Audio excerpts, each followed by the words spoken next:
नशा मुक्ति केंद्र में कुछ नहीं होता, बस आदमी को रखते हैं, मारपीट करते हैं और खाना नहीं देते। और जब इंसान वापस आता है तो फिर से नशा करने लगता है। कितने लोग ऐसा मानते हैं? मुझे कमेंट में बता देना, बाकी मैं आपको एक्सप्लेन कर देता हूँ कि इस बात में कितनी सच्चाई है और कितना झूठ। नमस्कार दोस्तों, मैं हूँ सामर्थ, श्री जी केस नशा मुक्ति केंद्र से। और आज हम बात करने वाले हैं नशा मुक्ति केंद्र के रिजल्ट और क्वालिटी ट्रीटमेंट के बारे में। अच्छा, मुझे लगभग 15 साल से ज़्यादा हो गए नशा मुक्ति के क्षेत्र में काम करते करते। इस दौरान मैंने ये अनुभव किया है कि कई ऐसे परिवार हैं जो मरीज को भर्ती तो करना चाहते हैं पर इलाज नहीं करवाना चाहते। अब आप सोच रहे होंगे कि मैं ये क्या बोल रहा हूँ, अगर कोई भर्ती करवाना चाहता है तो इलाज तो करवाएगा ही। लेकिन मैं सही बोल रहा हूँ, क्योंकि केवल भर्ती करवाने में और इलाज करवाने में अंतर होता है। कुछ लोगों का सोचना रहता है कि नशा मुक्ति में डाल दो, वह बंदा पड़ा रहेगा और हमें भी शांति मिल जाएगी। मतलब वो लोग केवल शांति चाहते हैं, इलाज में पैसे खर्च नहीं करना चाहते और बस अपनी मुसीबत कम करने के लिए कहीं भी मरीज को भर्ती करने की जुगाड़ तलाशते रहते हैं। इसीलिए वो ऐसी जगह की तलाश करते हैं जहां पैसे न लगे या लगे तो बहुत कम, लाइक 3-4 हज़ार समथिंग। अब आप सोचिए इतने कम रुपए में कैसे ट्रीटमेंट होगा। आज की डेट में 2 टाइम का खाना, चाय, नाश्ता ही लगभग इससे ज़्यादा का पड़ जाता है। पूरे महीने में अगर अपन मिलाएं तो लगभग 5-6-7 हज़ार रुपए का तो खाना और ये सारी चीज़ें ही पड़ जाती हैं। तो क्वालिटी ट्रीटमेंट की बात तो बहुत दूर की कौड़ी हो गई।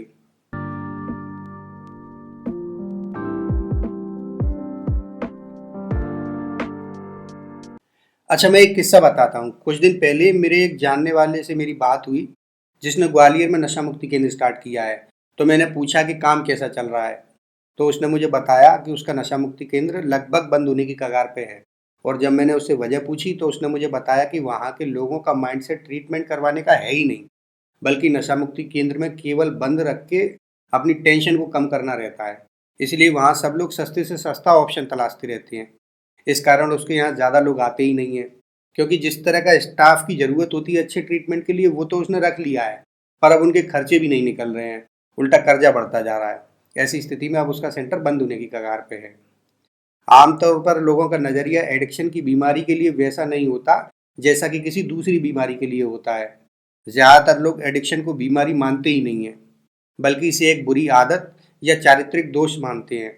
या सीधे शब्दों में कहूँ तो लोग नशा करने वाले को मक्कार इंसान समझते हैं।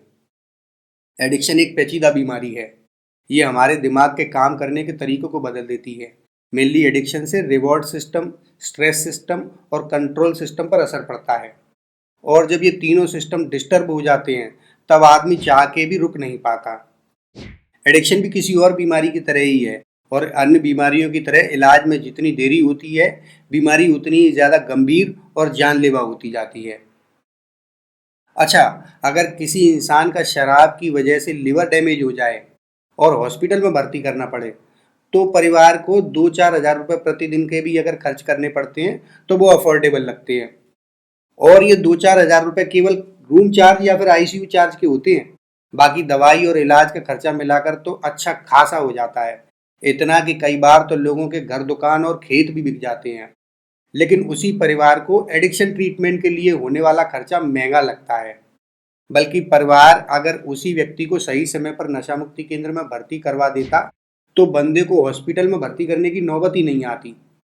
मैंने आपको यहाँ पर सिर्फ एक एग्जाम्पल दिया है, बाकी एडिक्शन की बीमारी से होने वाली खतरनाक बीमारियों और अपराध की लिस्ट बहुत लंबी है। नशा मुक्ति केंद्र में इलाज में होने वाले खर्च को आप एक हेलमेट के खर्च की तरह देख सकते हैं, यानी कम खर्चे में जीवन की सुरक्षा। अच्छे नशा मुक्ति केंद्र में भर्ती हो रहे मरीज का ट्रीटमेंट स्टेप बाय स्टेप होता है, जिसमें detox, physical and mental assessment, psychiatric evaluation, counselling, doctor visit, therapy session सभी कुछ शामिल होते हैं। और इन सबके साथ पॉजिटिव माहौल के लिए अनुभवी स्टाफ की ज़रूरत होती है।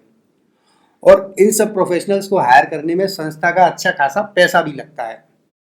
जो लोग ये मानते हैं कि नशा मुक्ति केंद्र में क्वालिटी ट्रीटमेंट नहीं होता, क्या उन्होंने कभी इस तरह से सोचा है कि जब हम नॉर्मल बुखार और जुकाम के इलाज के लिए भी 4 लोगों से राय मशवरा करते हैं, तो क्या नशा मुक्ति केंद्र के चुनाव के लिए हमें रिसर्च नहीं करनी चाहिए?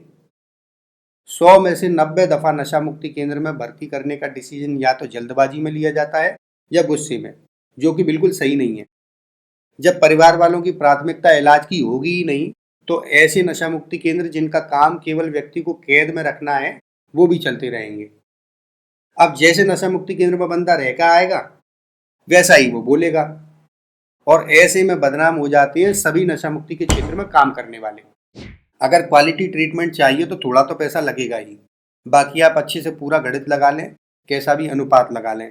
नशा मुक्ति केंद्र में होने वाला खर्चा बाहर रहते हुए व्यक्ति के एडिक्शन के दौरान होने वाले खर्चे की तुलना में काफ़ी कम होता है।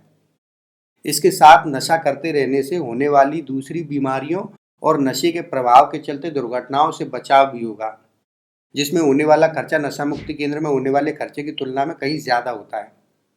आखिर में मैं आपसे यही कहूँगा कि एडिक्शन की बीमारी को गंभीरता से लें।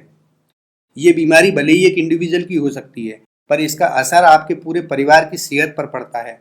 सही समय पर और सही जगह पर इलाज लेने से वो व्यक्ति और उसका पूरा परिवार शारीरिक, मानसिक, सामाजिक और आर्थिक नुकसान से बच सकता है।